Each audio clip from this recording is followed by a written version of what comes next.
Hi friends, welcome to Bingo pink channel. Friends, இன்றைக்கி video வந்து பார்த்திங்கன்னா அமாவாசைக்கு முந்தின நாள்லேருந்து வீடியோ நான் வந்து எடுத்திருக்கேன்.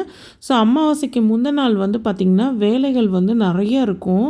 வீட்டில் வந்து நம்ம ரெகுலராக செய்கிற வேலையை விட நம்ம சாமி கும்பிட்றோம் அப்படின்னா அதுக்கு முன்னாலே வீடு துடைக்கிறது, ஒட்டடை அடிக்கிறது, கிச்சன் கவுண்டர் டாப்பை க்ளீன் பண்ணுறது, ஸோ இந்த மாதிரி வேலைகள் வந்து நிறைய இருக்கும். ஸோ அந்த டைமில் வந்து நம்ம எப்பவும் போல் ரொம்ப வந்து ஹெவியாக, அதாவது குழம்பு வச்சுக்கிட்டு, ரசம் வச்சுக்கிட்டு, பொரியல் வச்சுக்கிட்டு அந்த மாதிரிலாம் செய்யாமல் நான் சிம்பிளாக வந்து பார்த்திங்கன்னா சாதம் வடிச்சிட்டு பருப்பு சாத பொடி போட்டு சாப்பிட்லான்னு இருந்தோம். இதுக்கு தொட்டுக்க வந்து பார்த்திங்கன்னா இந்த சேப்பங்கிழங்கு வந்து ரோஸ்ட் பண்ணிடலாம் அப்படின்னு சொல்லி நான் பிளான் பண்ணியிருந்தேன்.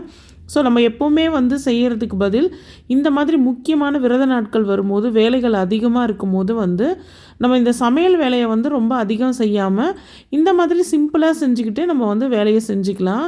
நம்ம சமையலையும் அதிகமாக பண்ணிக்கிட்டு வேலையும் செஞ்சோன்னா ரொம்பவே டயர்டாகிடுவோம். ஸோ மறுபடியும் அடுத்த நாளைக்கும் நமக்கு வந்து வேலை வந்து அதிகமாக தான் இருக்கும். ஸோ அதனால் நீங்கள் நாளை வந்து எப்போவுமே சிம்பிளாக வந்து பிளான் பண்ணிக்கோங்க. அப்போ பாத்திரமும் வந்து நமக்கு நிறைய சேராது. ஸோ கொஞ்சமான பாத்திரங்கள் இருந்ததுன்னா நமக்கு வேலை செய்கிறது ரொம்ப ஈஸி. சீக்கிரமாக நம்ம வந்து டயர்டாக மாட்டோம்.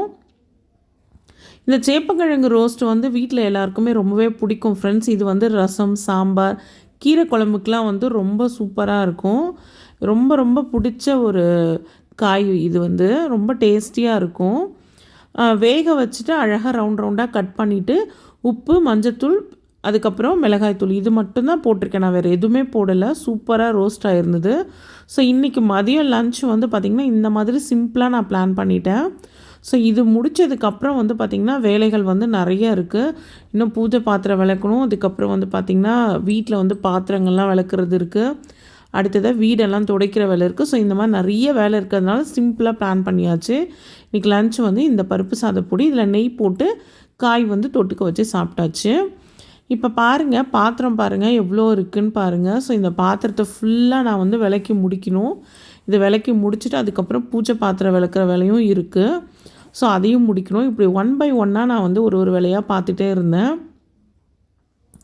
ஸோ அமாவாசை இந்த மாதிரி முக்கியமான இந்த தை அமாவாசை, ஆடி அமாவாசை இந்த மாதிரி நாட்கள்லாம் வந்து பார்த்திங்கன்னா ரொம்ப வந்து பார்த்திங்கன்னா வீடெல்லாம் ஃபுல்லாக டீப் க்ளீன் பண்ணிவிட்டு அதுக்கப்புறம் வந்து நம்ம சாமி கும்பிடும்போது அன்றைக்கி நாள் வந்து பார்த்திங்கன்னா ரொம்பவே நல்லாயிருக்கும். ஸோ நமக்கும் வந்து திருப்தியாக இருக்கும். லேடிஸ்க்கு வந்து எப்போவுமே வந்து பார்த்திங்கன்னா வீட்டில் இருக்கவங்க எல்லாருக்குமே எல்லாத்தையும் கம்ப்ளீட்டாக க்ளீன் பண்ணி அது சாமி கும்பிடும்போது அது அன்றைக்கி ஒரு நாள் வந்து அவ்வளோ ஒரு சந்தோஷமாக ஃப்ரெஷ்ஷாக ஃபீல் பண்ணுவோம். ஸோ இது வந்து அமாவாசைக்கு அடுத்த நாள். ஸோ காலையில் வந்து பார்த்திங்கன்னா நான் கத்திரிக்காய் சாம்பார், அவரைக்காய் பொரியல் தான் நான் பிளான் பண்ணியிருந்தேன். ஸோ எப்போவுமே வந்து நம்ம இந்த மாதிரி விரத நாட்களுக்கெலாம் வந்து பார்த்திங்கன்னா நாட்டு காய்கறிகள் போட்டு வந்து சமைக்கிறது ரொம்ப ரொம்ப நல்லது.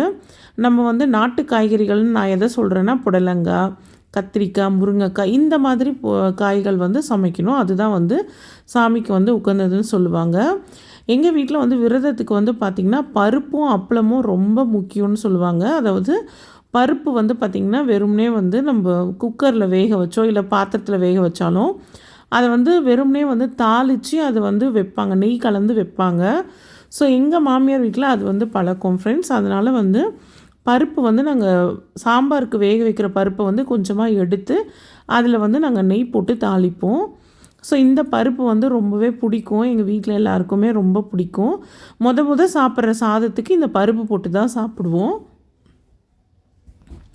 நான் ஒரே அந்த கடாயிலே வந்து பார்த்திங்கன்னா ஃபஸ்ட்டு நான் அப்பளம் பொரிச்சிட்டேன். அடுத்ததாக வந்து இந்த பருப்பு தாளிச்சிட்டேன். அதுக்கப்புறம் சாம்பாருக்கும் அந்த வடை சட்டியை தான் நான் பயன்படுத்துகிறேன்.